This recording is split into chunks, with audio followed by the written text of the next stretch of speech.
আজকে বলবো শীতকালের চমৎকার দুটি আমলের কথা। যেই আমল দুটি শীতকালের জন্যই রাসূলুল্লাহ সাল্লাল্লাহু আলাইহি সাল্লাম তিনি সাজেস্ট করেছেন। দেখুন, যেহেতু শীতকাল চলতেছে, এই শীতকালকে মুসনাদে আহমদের বর্ণনায় রাসূলুল্লাহ সাল্লাল্লাহু আলাইহি সাল্লাম বলেছেন যে শীতকাল হচ্ছে মুমিনের জন্য একটি বসন্তকাল। সুবহানাল্লাহ। এই বসন্তকালটা এত চমৎকার একটা বসন্তকাল কেন বলেছেন? কারণ বাইহাকির অন্য বর্ণনার মধ্যে রয়েছে যে শীতকালে রাত অনেক বড় হয়ে থাকে। শীতকালে যেহেতু রাত বড়, এইজন্যে রাতের বেলা আমরা এই রাতের দিকে ঘুমিয়ে এসার পর ঘুমিয়ে শেষ রাতে কিন্তু আমরা তাহাজ্জুদে নামাজ পড়তে পারবো, নফল নামাজ পড়তে পারবো।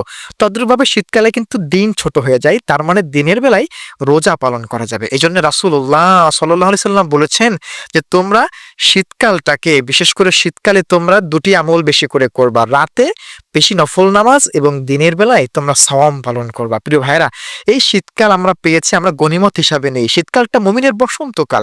সুতরাং এই শীতকালটাকে আমরা আমাদের কাজে এপ্লাই করার চেষ্টা করি। আমরা চেষ্টা করব গোটা শীতকালে বেশি বেশি রাতে তাহাজ্জুদের নামাজ পড়বো, কিয়ামুল লাইল করবো, আল্লাহ তাআলার কাছে কান্নাকাটি করব এবং পাশাপাশি আমরা দিনের বেলা রোজা পালন করব। আল্লাহ তাআলা সেই তৌফিক দান করুক। আল্লাহুম্মা আমিন।